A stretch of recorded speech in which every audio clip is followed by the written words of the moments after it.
If you haven't used Google Photos, let me tell you, you only need a Gmail account to get started. And its free features will blow you away.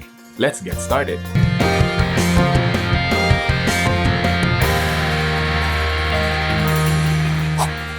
Hi, my name is Jay. Welcome to Jay&Jane Photography. In this episode, I'm gonna show you how I back up my photos on Google Photos and even edit some videos. After watching this video and getting started with Google Photos, I'm sure your life as a photographer or hobbyist will be so much easier. If you're new to this channel, please don't forget to hit the subscribe button, hit the bell notifications so you'll always be notified about new quick tips and tricks that we're going to share about photography, videography, and even sound design. So first things first, if you already have a Gmail account and you're already logged into your browser, we can start right here.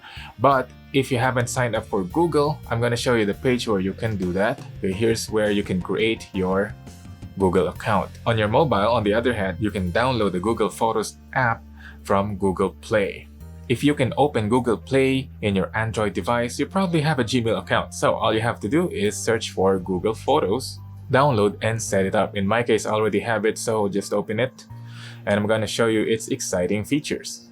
So on your mobile, you can see this as your home page. You can go to Photos, and you can see all the photos that you recently took on your mobile. And you can go to Library. This is where you'll see the albums that you created if you have.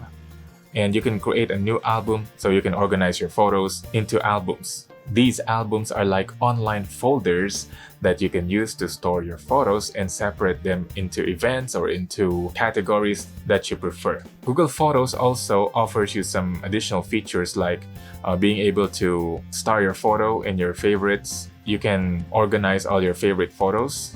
Okay, it also offers utilities that you can use to move photos to archive these screenshots.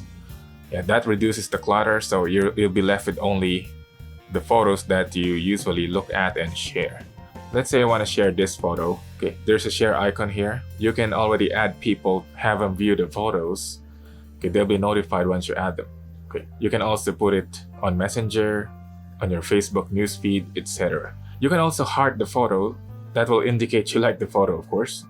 Okay, and you can add comments. Most of these can be done on the PC as well. I'm going to show you the difference later. Now, let's say you have photos in your camera that you want to import. I'm going to show you how I import my photos. Okay, here it says Photos on Device, and you'll see the folders that you have in your device. If you have already copied the photos from your camera's SD card to your phone, you must see the folder here. So for example, here's my Canon 80D folder. I already have backup and sync turned on, so all of the photos I add from my Canon camera will be automatically backed up to the cloud. Now, if you want to go through the PC, here is how I import the files. This is the home page in Google Photos PC. Okay, first of all, make sure you log into the account that you want to use by going to Albums and Create Album. Yeah. As an alternative, you can just drag and drop files or photos into the page, and you can worry about adding them to albums later. But in this case, I want to get organized early on, so I'm going to show you how I'll import photos from Luna's photo shoot. You know, it's our cat featured in one of our previous episodes. I don't have time to edit the raw files yet, so I'm gonna just create an album and store the JPEG files in here. Okay, I'm just gonna name the album Luna's photo shoot.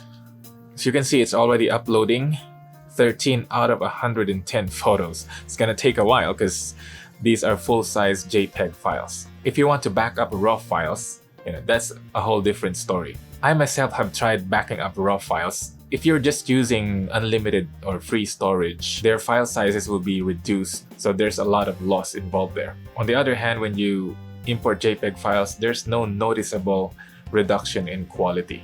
So you can use unlimited free storage to store basically a lifetime of photos. Once it is finished uploading, I should be able to see the same album on my mobile automatically. I'm gonna see it under Library.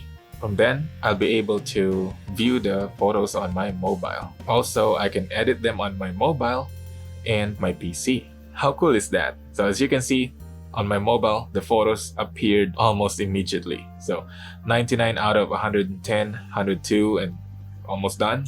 By the way, If you work professionally, this can also save you lots of headaches. Okay. One useful feature is you can enable backup of your camera's folder on your phone. So everything you put in there will be automatically backed up. So let's say after shooting for a client, before going home, I copy the files onto my mobile, so I already have a backup. I also shoot RAW plus JPEG, so I have automatically 2 copies of each photo. That kind of redundancy is often necessary for professional work. So you have your RAW files on your card, you copy the JPEG files to your phone, and once you're online, you have cellular data, your phone will automatically send the copies to your Google account. Just have Google Photos open. You can check that it's backing up right here. In this case, it's not the account that I set up for backup, so it says backing up to a different account. You can also use the next tool, free up space, to delete the copies on your phone, and it will automatically identify those photos that have already been backed up and delete only the ones that have been backed up. How cool is that? So now let's go to the album I just created. All the 110 photos are already here. Now, here's why I recommend starting editing your photos on your PC. I'm going to start the photos that I like. For example, this one. I like this photo. It's been added to favorites. I hit done. Then I'm gonna begin editing this one. Okay, let's see what the auto adjustment will do to this photo. Just there, let me show you again. So hit the settings here. Okay, the sliders icon. Then I hit auto. You can revert to original if you want. Okay, you can compare it right away. Use some presets. Okay, and even control the intensity of the preset that you choose. Right here. Okay, kind of like this one. Okay, let's say you're happy with this, you can already hit done. But another cool thing you can do is copy the edits. Okay, copy edits, then click next here. Okay, here's a very similar photo. I was on continuous shooting, so there'll be multiple shots of each moment. So here's the unedited one. I'm going to hit Ctrl V, or we can go up here, paste edits. See how fast it is. Okay, it replicates the effect and the intensity, and you can further refine your edits up here. If you click on the second icon here, you can see you can quickly add light to the photo. It will automatically control the highlights, the shadows, whites, blacks, and you can even add a vignette. Go down to color. If you change the main slider here, it's going to play with the saturation, skin tone, and so on. Just watch what it's doing. Okay, and you can of course control the individual parameters. If you want more pop, you can of course add more to make the image pop. Probably stick with this setting for now. Add some more color because I'm using Cine Style profile on my camera, so I need to add lots of color. Okay, probably add more contrast. You can also check the crop, of course. You can choose the original cropping, square, 16:9. This one looks great. Okay, a little bit tighter. Okay, one more good thing is, even if you crop it, you can return to the original cropping. It doesn't delete the cropped pixels, so you have an option to revert to the original anytime you want. Of course, Google Photos comes with its own limitations. You cannot control much of the colors here, but you can manipulate the white balance and tint. Let me show you. So going back to the color tab, you can increase the warmth, make it cooler, change the tint to magenta, to green. Okay, revert to the middle if you're not happy with the changes it's making. Add more skin tone. Okay, in this case, fur tone, I guess. Deep blue makes the sky bluer. So just a quick recap of all the settings. You can quickly add more light. You can quickly add more color here. You can add pop to the photo down here. You can adjust the exposure, contrast, highlights, shadows, whites, blacks. It's opposite of what it's doing in Lightroom. Okay, in Lightroom, you reduce the blacks, they become deep black. Here, you need to move it to the right to deepen and crush the blacks. You don't have a white vignette here. Okay, adding a vignette, only a positive one, not a negative vignette.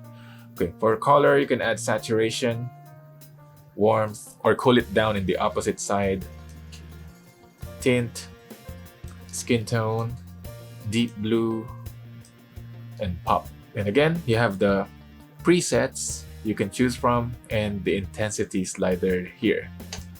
Then you can crop and you can choose among these aspect ratios: free, original, square, 16 by 9, 4 by 3, 3 by 2, whichever you might need.